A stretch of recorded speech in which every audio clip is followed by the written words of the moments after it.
The disappearance of Lady Frances Carfax. But why Turkish? Asked Mr. Sherlock Holmes, gazing fixedly at my boots. I was reclining in a cane-backed chair at the moment, and my protruded feet had attracted his ever-active attention. English, I answered in some surprise. I got them at Latimer's, in Oxford Street. Holmes smiled with an expression of weary patience. The bath, he said, the bath. Why the relaxing and expensive Turkish rather than the invigorating homemade article? Because for the last few days I have been feeling rheumatic and old. A Turkish bath is what we call an alterative in medicine, a fresh starting point, a cleanser of the system.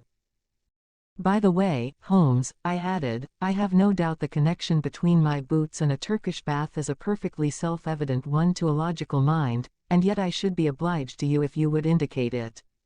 The train of reasoning is not very obscure, Watson, said Holmes with a mischievous twinkle. It belongs to the same elementary class of deduction which I should illustrate if I were to ask you who shared your cab in your drive this morning. I don't admit that a fresh illustration is an explanation, said I with some asperity. Bravo, Watson. A very dignified and logical remonstrance. Let me see, what were the points? Take the last one first, the cab. You observe that you have some splashes on the left sleeve and shoulder of your coat. Had you sat in the center of a hansom you would probably have had no splashes, and if you had they would certainly have been symmetrical. Therefore it is clear that you sat at the side. Therefore it is equally clear that you had a companion. That is very evident. Absurdly commonplace, is it not? But the boots and the bath. Equally childish. You were in the habit of doing up your boots in a certain way. I see them on this occasion fastened with an elaborate double bow, which is not your usual method of tying them. You have, therefore, had them off. Who has tied them? A bootmaker, or the boy at the bath? It is unlikely that it is the bootmaker, since your boots are nearly new. Well, what remains? The bath. Absurd, is it not? But, for all that, the Turkish bath has served a purpose. What is that? You say that you have had it because you need a change. Let me suggest that you take one. How would Lausanne do, my dear Watson, first-class tickets and all expenses paid on a princely scale? Splendid. But why? Holmes leaned back in his armchair and took his notebook from his pocket. One of the most dangerous classes in the world, said he, is the drifting and friendless woman. She is the most harmless and often the most useful of mortals, but she is the inevitable inciter of crime in others. She is helpless. She is migratory. She has sufficient means to take her from country to country and from hotel to hotel. She is lost, as often as not, in a maze of obscure pensions and boarding houses. She is a stray chicken in a world of foxes. When she is gobbled up she is hardly missed. I much fear that some evil has come to the Lady Frances Carfax. I was relieved at this sudden descent from the general to the particular. Holmes consulted his notes. Lady Frances, he continued, is the sole survivor of the direct family of the late Earl of Rufton. The estates went, as you may remember, in the male line. She was left with limited means, but with some very remarkable old Spanish jewelry of silver and curiously cut diamonds to which she was fondly attached, for she refused to leave them with her banker and always carried them about with her. A rather pathetic figure, the Lady Frances, a beautiful woman, still in fresh middle age, and yet, by a strange change, the last derelict of what only 20 years ago was a goodly fleet. What has happened to her, then? Ah, what has happened to the Lady Frances? Is she alive or dead? There is our problem. She is a lady of precise habits, and for 4 years it has been her invariable custom to write every second week to Miss Daubeny, her old governess, who has long retired and lives in Camberwell. It is this Miss Daubeny who has consulted me. Nearly 5 weeks have passed without a word. The last letter was from the Hotel National at Lausanne. Lady Frances seems to have left there and given no address. The family are anxious, and as they are exceedingly wealthy no sum will be spared if we can clear the matter up. Is Miss Daubeny the only source of information? Surely she had other correspondents. There is one correspondent who is a sure draw, Watson. That is the bank. Single ladies must live, and their passbooks are compressed diaries. She banks at Sylvester's. I have glanced over her account. The last check but one paid her bill at Lausanne, but it was a large one and probably left her with cash in hand. Only one check has been drawn since. To whom, and where? To Miss Marie Devine. There is nothing to show where the check was drawn. It was cashed at the Credit Lyonnais at Montpellier less than 3 weeks ago. The sum was £50. And who is Miss Marie Devine? That also I have been able to discover. Miss Marie Devine was the maid of Lady Frances Carfax. Why she should have paid her this check we have not yet determined. I have no doubt, however, that your researches will soon clear the matter up. My researches. Hence the health-giving expedition to Lausanne. You know that I cannot possibly leave London while old Abrahams is in such mortal terror of his life. Besides, on general principles it is best that I should not leave the country. Scotland Yard feels lonely without me, and it causes an unhealthy excitement among the criminal classes. Go, then, my dear Watson, and if my humble counsel can ever be valued at so extravagant a rate as 2 pence a word, it waits your disposal night and day at the end of the Continental wire. 2 days later found me at the Hotel National at Lausanne, where I received every courtesy at the hands of M. Moser, the well-known manager. Lady Frances, as he informed me, had stayed there for several weeks.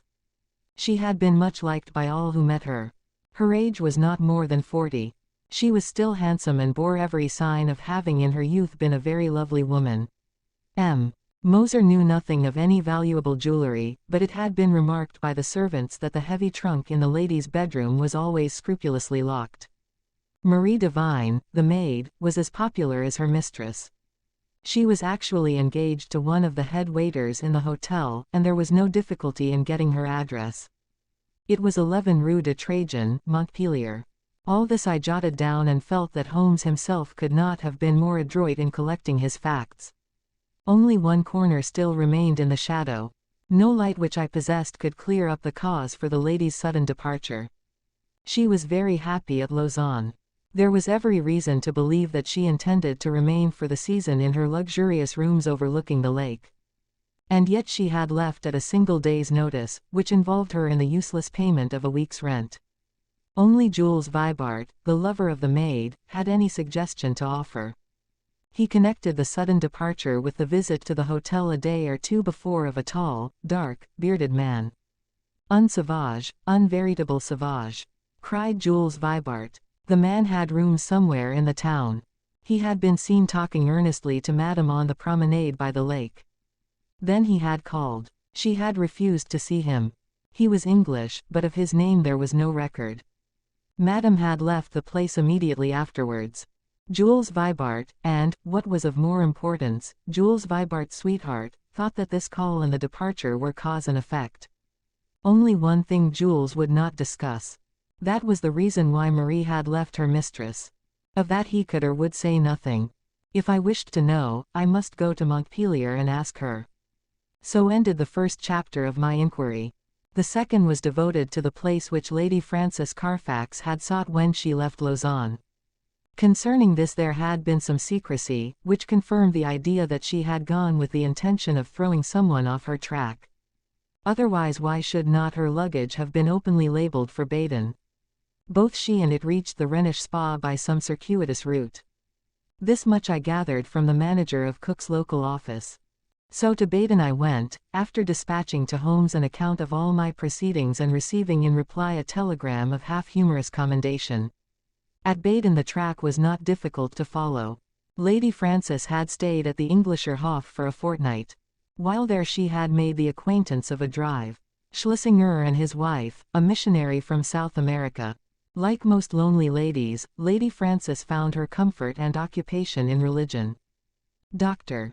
Schlesinger's remarkable personality, his wholehearted devotion, and the fact that he was recovering from a disease contracted in the exercise of his apostolic duties affected her deeply.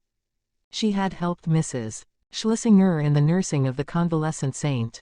He spent his day, as the manager described it to me, upon a lounge chair on the veranda, with an attendant lady upon either side of him. He was preparing a map of the Holy Land, with special reference to the kingdom of the Midianites, upon which he was writing a monograph. Finally, having improved much in health, he and his wife had returned to London, and Lady Frances had started thither in their company. This was just 3 weeks before, and the manager had heard nothing since. As to the maid, Marie, she had gone off some days beforehand in floods of tears, after informing the other maids that she was leaving service forever. Dr. Schlesinger had paid the bill of the whole party before his departure. "By the way," said the landlord in conclusion, "you are not the only friend of Lady Frances Carfax who is inquiring after her just now. Only a week or so ago we had a man here upon the same errand." "Did he give a name?" I asked. "None, but he was an Englishman, though of an unusual type." "A savage," said I, linking my facts after the fashion of my illustrious friend. "Exactly. That describes him very well. He is a bulky, bearded, sunburned fellow, who looks as if he would be more at home in a farmer's inn than in a fashionable hotel. A hard, fierce man, I should think, and one whom I should be sorry to offend." Already the mystery began to define itself, as figures grow clearer with the lifting of a fog. Here was this good and pious lady pursued from place to place by a sinister and unrelenting figure. She feared him, or she would not have fled from Lausanne. He had still followed. Sooner or later he would overtake her. Had he already overtaken her? Was that the secret of her continued silence? Could the good people who were her companions not screen her from his violence or his blackmail? What horrible purpose, what deep design, lay behind this long pursuit? There was the problem which I had to solve. To Holmes I wrote showing how rapidly and surely I had got down to the roots of the matter. In reply I had a telegram asking for a description of Dr. Schlesinger's left ear. Holmes's ideas of humor are strange and occasionally offensive, so I took no notice of his ill-timed jest. Indeed, I had already reached Montpelier in my pursuit of the maid, Marie, before his message came. I had no difficulty in finding the ex-servant and in learning all that she could tell me. She was a devoted creature, who had only left her mistress because she was sure that she was in good hands, and because her own approaching marriage made a separation inevitable in any case. Her mistress had, as she confessed with distress, shown some irritability of temper towards her during their stay in Baden, and had even questioned her once as if she had suspicions of her honesty, and this had made the parting easier than it would otherwise have been. Lady Frances had given her £50 as a wedding present. Like me, Marie viewed with deep distrust the stranger who had driven her mistress from Lausanne. With her own eyes she had seen him seize the lady's wrist with great violence on the public promenade by the lake. He was a fierce and terrible man. She believed that it was out of dread of him that Lady Frances had accepted the escort of the Schlesingers to London. She had never spoken to Marie about it, but many little signs had convinced the maid that her mistress lived in a state of continual nervous apprehension. So far she had got in her narrative, when suddenly she sprang from her chair and her face was convulsed with surprise and fear. "See," she cried. "The miscreant follows still. There is the very man of whom I speak." Through the open sitting-room window I saw a huge, swarthy man with a bristling black beard walking slowly down the center of the street and staring eagerly at numbers of the houses. It was clear that, like myself, he was on the track of the maid. Acting upon the impulse of the moment, I rushed out and accosted him. "You are an Englishman," I said. "What if I am?" he asked with a most villainous scowl. "May I ask what your name is?" "No, you may not," said he with decision. The situation was awkward, but the most direct way is often the best. "Where is the Lady Frances Carfax?" I asked. He stared at me with amazement. "What have you done with her? Why have you pursued her?" "I insist upon an answer," said I. The fellow gave a bellow of anger and sprang upon me like a tiger. I have held my own in many a struggle, but the man had a grip of iron and the fury of a fiend. His hand was on my throat and my senses were nearly gone before an unshaven French ouvrier in a blue blouse darted out from a cabaret opposite, with a cudgel in his hand, and struck my assailant a sharp crack over the forearm, which made him leave go his hold. He stood for an instant fuming with rage and uncertain whether he should not renew his attack. Then, with a snarl of anger, he left me and entered the cottage from which I had just come. I turned to thank my preserver, who stood beside me in the roadway. "Well, Watson," said he, "a very pretty hash you have made of it. I rather think you had better come back with me to London by the night express. An hour afterwards, Sherlock Holmes, in his usual garb and style, was seated in my private room at the hotel. His explanation of his sudden and opportune appearance was simplicity itself, for, finding that he could get away from London, he determined to head me off at the next obvious point of my travels. In the disguise of a workingman he had sat in the cabaret waiting for my appearance. "And a singularly consistent investigation you have made, my dear Watson," said he. "I cannot at the moment recall any possible blunder which you have omitted. The total effect of your proceeding has been to give the alarm everywhere and yet to discover nothing." "Perhaps you would have done no better," I answered bitterly. "There is no perhaps about it. I have done better. Here is the Honorable Philip Green, who is a fellow lodger with you in this hotel, and we may find him the starting point for a more successful investigation." A card had come up on a salver, and it was followed by the same bearded ruffian who had attacked me in the street. He started when he saw me. "What is this, Mr. Holmes?" he asked. "I had your note and I have come. But what has this man to do with the matter?" "This is my old friend and associate, Drive Watson, who is helping us in this affair." The stranger held out a huge, sunburned hand, with a few words of apology. "I hope I didn't harm you. When you accused me of hurting her I lost my grip of myself. Indeed, I'm not responsible in these days. My nerves are like live wires. But this situation is beyond me. What I want to know, in the first place, Mr. Holmes, is, how in the world you came to hear of my existence at all. I am in touch with Miss Daubeny, Lady Frances's governess. Old Susan Daubeny with the mob cap. I remember her well. And she remembers you. It was in the days before you found it better to go to South Africa. Ah, I see you know my whole story. I need hide nothing from you. I swear to you, Mr. Holmes, that there never was in this world a man who loved a woman with a more wholehearted love than I had for Frances. I was a wild youngster, I know, not worse than others of my class. But her mind was pure as snow. She could not bear a shadow of coarseness. So, when she came to hear of things that I had done, she would have no more to say to me. And yet she loved me, that is the wonder of it, loved me well enough to remain single all her sainted days just for my sake alone. When the years had passed and I had made my money at Barberton I thought perhaps I could seek her out and soften her. I had heard that she was still unmarried. I found her at Lausanne and tried all I knew. She weakened, I think, but her will was strong, and when next I called she had left the town. I traced her to Baden, and then after a time heard that her maid was here. I'm a rough fellow, fresh from a rough life, and when Dr. Watson spoke to me as he did I lost hold of myself for a moment. But for God's sake tell me what has become of the Lady Frances. That is for us to find out, said Sherlock Holmes with peculiar gravity. What is your London address, Mr. Green? The Langham Hotel will find me. Then may I recommend that you return there and be on hand in case I should want you. I have no desire to encourage false hopes, but you may rest assured that all that can be done will be done for the safety of Lady Frances. I can say no more for the instant. I will leave you this card so that you may be able to keep in touch with us. Now, Watson, if you will pack your bag I will cable to Mrs. Hudson to make one of her best efforts for 2 hungry travelers at 7:30 tomorrow. A telegram was awaiting us when we reached our Baker Street rooms, which Holmes read with an exclamation of interest and threw across to me.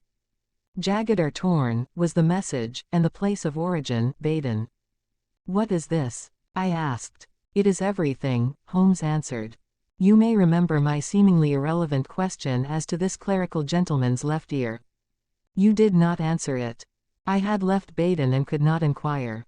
Exactly. For this reason I sent a duplicate to the manager of the Englischer Hof, whose answer lies here. What does it show? It shows, my dear Watson, that we are dealing with an exceptionally astute and dangerous man. The Rev. Dr. Schlesinger, missionary from South America, is none other than Holy Peters, one of the most unscrupulous rascals that Australia has ever evolved, and for a young country it has turned out some very finished types. His particular specialty is the beguiling of lonely ladies by playing upon their religious feelings, and his so-called wife, an Englishwoman named Fraser, is a worthy helpmate. The nature of his tactics suggested his identity to me, and this physical peculiarity, he was badly bitten in a saloon fight at Adelaide in '89, confirmed my suspicion. This poor lady is in the hands of a most infernal couple, who will stick at nothing, Watson. That she is already dead is a very likely supposition. If not, she is undoubtedly in some sort of confinement and unable to write to Miss Daubney or her other friends. It is always possible that she never reached London, or that she has passed through it, but the former is improbable, as, with their system of registration, it is not easy for foreigners to play tricks with the continental police, and the latter is also unlikely, as these rouges could not hope to find any other place where it would be as easy to keep a person under restraint. All my instincts tell me that she is in London, but as we have at present no possible means of telling where, we can only take the obvious steps, eat our dinner, and possess our souls in patience. Later in the evening I will stroll down and have a word with friend Lestrade at Scotland Yard. But neither the official police nor Holmes's own small but very efficient organization sufficed to clear away the mystery. Amid the crowded millions of London the three persons we sought were as completely obliterated as if they had never lived. Advertisements were tried, and failed. Clues were followed, and led to nothing. Every criminal resort which Schlesinger might frequent was drawn in vain. His old associates were watched, but they kept clear of him. And then suddenly, after a week of helpless suspense, there came a flash of light. A silver and brilliant pendant of old Spanish design had been pawned at Bovington's, in Westminster Road. The pawner was a large, clean-shaven man of clerical appearance. His name and address were demonstrably false. The ear had escaped notice, but the description was surely that of Schlesinger. 3 times had our bearded friend from the Langham called for news, the 3rd time within an hour of this fresh development. His clothes were getting looser on his great body. He seemed to be wilting away in his anxiety. "If you will only give me something to do," was his constant wail. At last Holmes could oblige him. "He has begun to pawn the jewels. We should get him now. But does this mean that any harm has befallen the Lady Frances?" Holmes shook his head very gravely. "Supposing that they have held her prisoner up to now, it is clear that they cannot let her loose without their own destruction. We must prepare for the worst. What can I do? These people do not know you by sight. No. It is possible that he will go to some other pawnbroker in the future. In that case, we must begin again. On the other hand, he has had a fair price and no questions asked, so if he is in need of ready money he will probably come back to Bovington's. I will give you a note to them, and they will let you wait in the shop. If the fellow comes you will follow him home. But no indiscretion, and, above all, no violence. I put you on your honor that you will take no step without my knowledge and consent." For 2 days the Honorable Philip Green, he was, I may mention, the son of the famous admiral of that name who commanded the Sea of Azov fleet in the Crimean War, brought us no news. On the evening of the 3rd he rushed into our sitting room, pale, trembling, with every muscle of his powerful frame quivering with excitement. "We have him! We have him!" he cried. He was incoherent in his agitation. Holmes soothed him with a few words and thrust him into an armchair. "Come, now, give us the order of events," said he. "She came only an hour ago. It was the wife, this time, but the pendant she brought was the fellow of the other.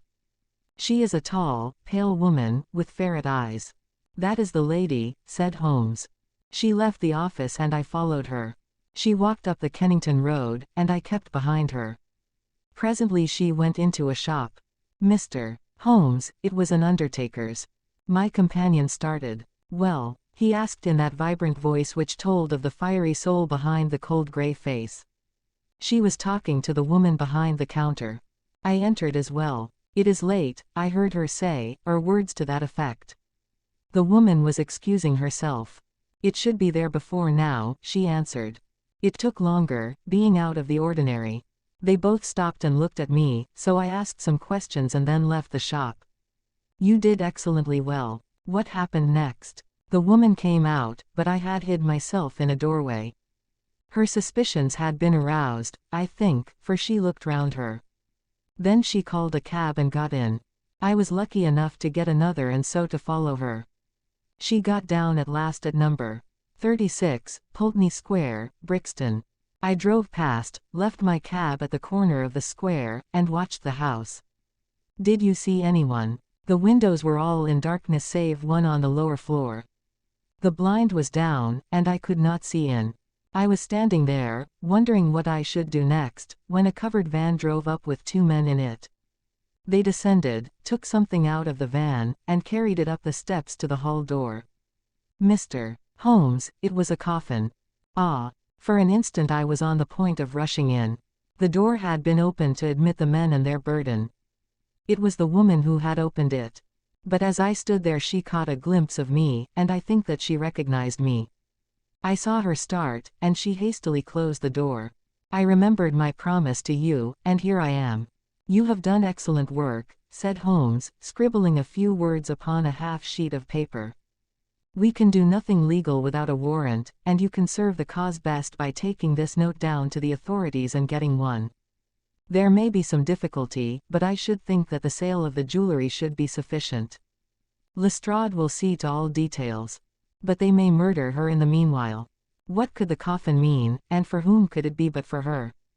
We will do all that can be done, Mr.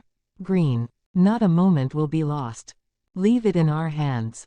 Now Watson, he added as our client hurried away, he will set the regular forces on the move. We are, as usual, the irregulars, and we must take our own line of action. The situation strikes me as so desperate that the most extreme measures are justified. Not a moment is to be lost in getting to Pulteney Square. Let us try to reconstruct the situation, said he as we drove swiftly past the Houses of Parliament and over Westminster Bridge. These villains have coaxed this unhappy lady to London, after first alienating her from her faithful maid. If she has written any letters they have been intercepted. Through some confederate they have engaged a furnished house.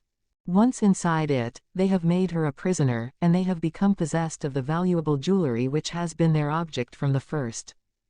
Already they have begun to sell part of it, which seems safe enough to them, since they have no reason to think that anyone is interested in the lady's fate. When she is released she will, of course, denounce them. Therefore, she must not be released. But they cannot keep her under lock and key forever. So murder is their only solution. That seems very clear. Now we will take another line of reasoning. When you follow 2 separate chains of thought, Watson, you will find some point of intersection which should approximate to the truth. We will start now, not from the lady but from the coffin and argue backward. That incident proves, I fear, beyond all doubt that the lady is dead. It points also to an orthodox burial with proper accompaniment of medical certificate and official sanction. Had the lady been obviously murdered, they would have buried her in a hole in the back garden. But here all is open and regular. What does this mean? Surely that they have done her to death in some way which has deceived the doctor and simulated a natural end, poisoning, perhaps. And yet how strange that they should ever let a doctor approach her unless he were a confederate, which is hardly a credible proposition. Could they have forged a medical certificate? Dangerous, Watson, very dangerous. No, I hardly see them doing that. Pull up, cabby. This is evidently the undertaker's, for we have just passed the pawnbroker's. Would go in, Watson. Your appearance inspires confidence. Ask what hour the Pulteney Square funeral takes place tomorrow. The woman in the shop answered me without hesitation that it was to be at 8 o'clock in the morning. You see, Watson, no mystery, everything above board.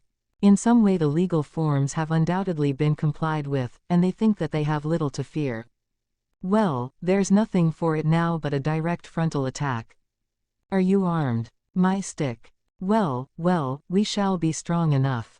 Thrice is he armed who hath his quarrel just.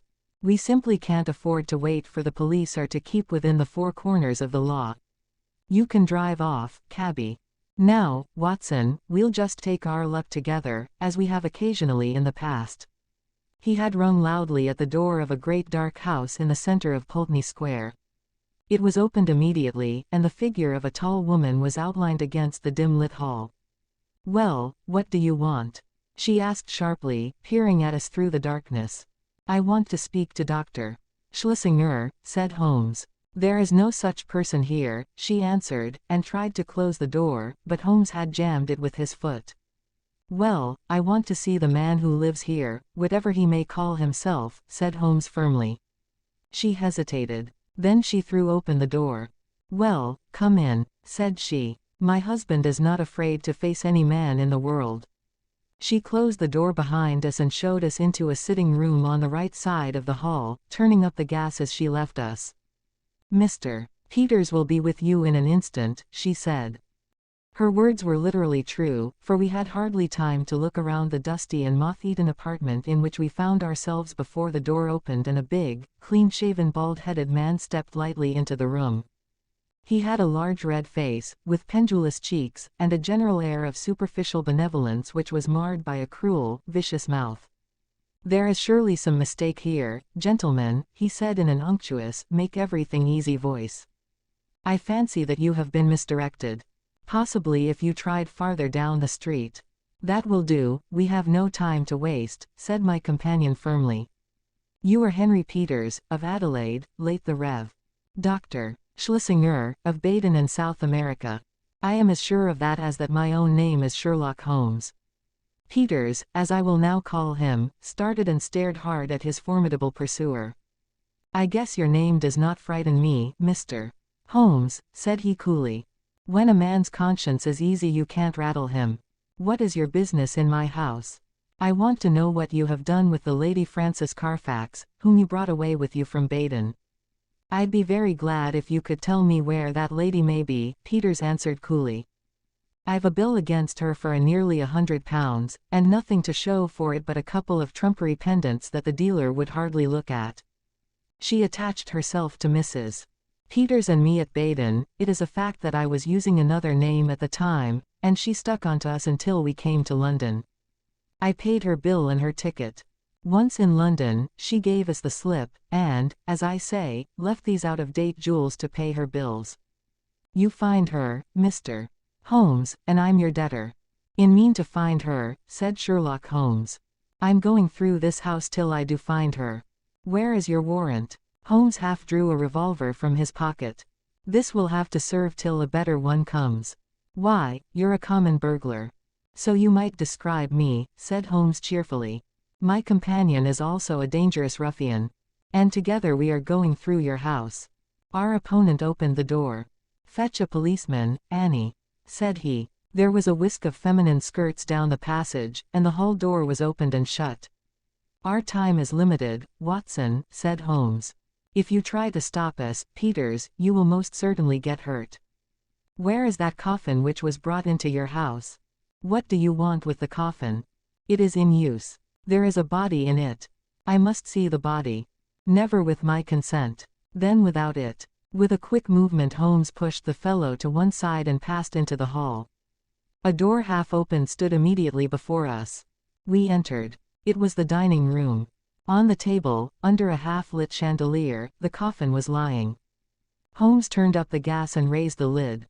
Deep down in the recesses of the coffin lay an emaciated figure. The glare from the lights above beat down upon an aged and withered face. By no possible process of cruelty, starvation, or disease could this worn-out wreck be the still beautiful Lady Frances. Holmes's face showed his amazement, and also his relief. Thank God, he muttered. It's someone else. Ah, you've blundered badly for once, Mr. Sherlock Holmes, said Peters, who had followed us into the room. Who is the dead woman? Well, if you really must know, she is an old nurse of my wife's, Rose Spender by name, whom we found in the Brixton Workhouse infirmary. We brought her round here, called in Dr. Horsam, of 13 Furbank Villas, mind you take the address, Mr. Holmes, and had her carefully tended, as Christian folk should. On the third day she died. Certificate says senile decay, but that's only the doctor's opinion, and of course you know better. We ordered her funeral to be carried out by Stimson and Company, of the Kennington Road, who will bury her at 8 o'clock tomorrow morning. Can you pick any hole in that, Mr. Holmes? You've made a silly blunder, and you may as well own up to it. I'd give something for a photograph of your gaping, staring face when you pulled aside that lid expecting to see the Lady Frances Carfax and only found a poor old woman of 90. Holmes's expression was as impassive as ever under the jeers of his antagonist, but his clenched hands betrayed his acute annoyance. "I am going through your house," said he. "Are you, though?" cried Peters as a woman's voice and heavy steps sounded in the passage. "We'll soon see about that. This way, officers, if you please. These men have forced their way into my house, and I cannot get rid of them. Help me to put them out." A sergeant and a constable stood in the doorway. Holmes drew his card from his case. "This is my name and address. This is my friend, Drive. Watson." "Bless you, sir, we know you very well," said the sergeant, "but you can't stay here without a warrant." "Of course not. I quite understand that." "Arrest him," cried Peters. "We know where to lay our hands on this gentleman if he is wanted," said the sergeant majestically, "but you'll have to go, Mr. Holmes." "Yes, Watson, we shall have to go." A minute later we were in the street once more. Holmes was as cool as ever, but I was hot with anger and humiliation. The sergeant had followed us.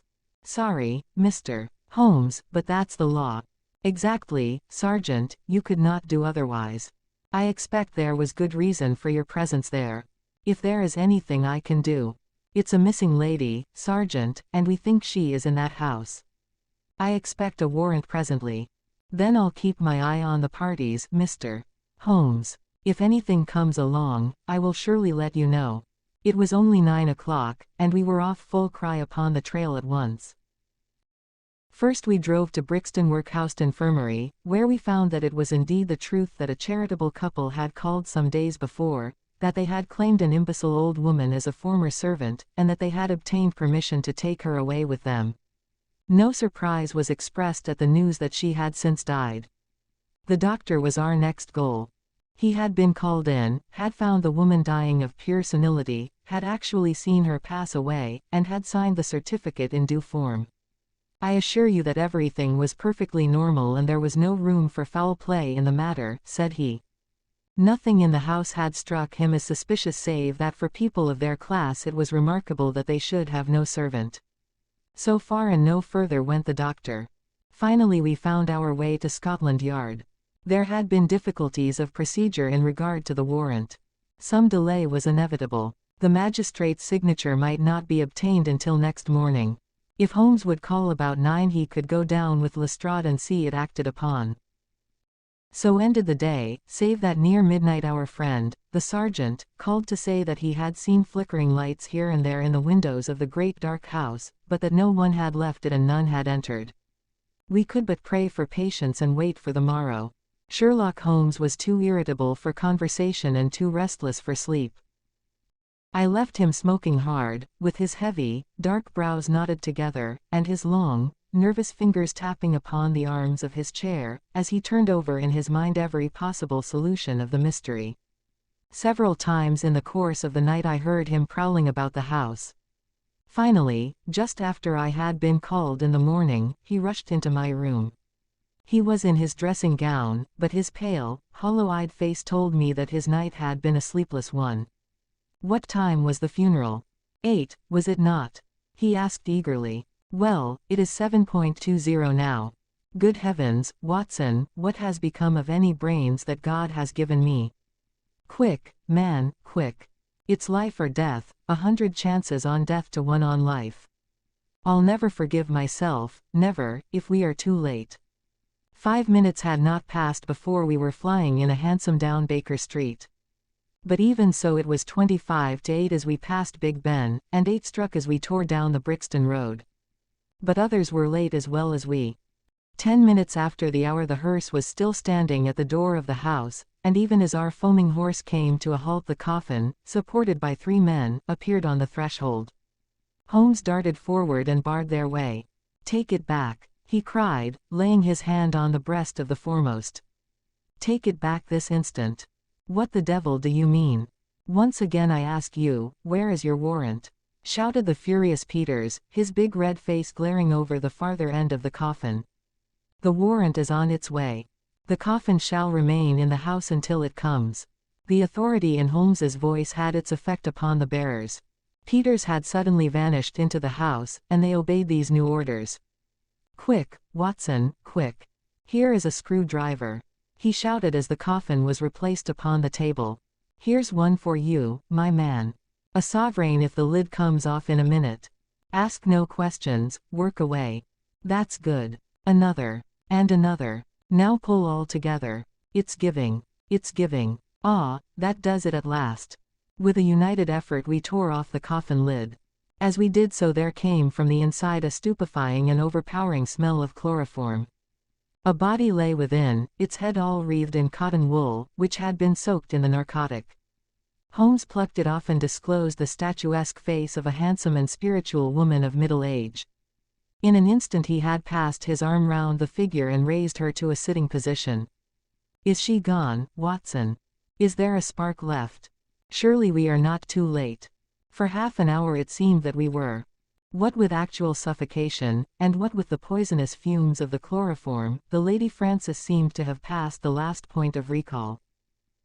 And then, at last, with artificial respiration, with injected ether, and with every device that science could suggest, some flutter of life, some quiver of the eyelids, some dimming of a mirror, spoke of the slowly returning life. A cab had driven up, and Holmes, parting the blind, looked out at it. "Here is Lestrade with his warrant," said he. "He will find that his birds have flown. And here," he added as a heavy step hurried along the passage, "is someone who has a better right to nurse this lady than we have. Good morning, Mr. Green. I think that the sooner we can move the Lady Frances the better. Meanwhile, the funeral may proceed, and the poor old woman who still lies in that coffin may go to her last resting place alone." "Should you care to add the case to your annals, my dear Watson," said Holmes that evening, "it can only be as an example of that temporary eclipse to which even the best balanced mind may be exposed. Such slips are common to all mortals, and the greatest is he who can recognize and repair them. To this modified credit I may, perhaps, make some claim. My night was haunted by the thought that somewhere a clue, a strange sentence, a curious observation, had come under my notice and had been too easily dismissed. Then, suddenly, in the grey of the morning, the words came back to me. It was the remark of the undertaker's wife, as reported by Philip Green.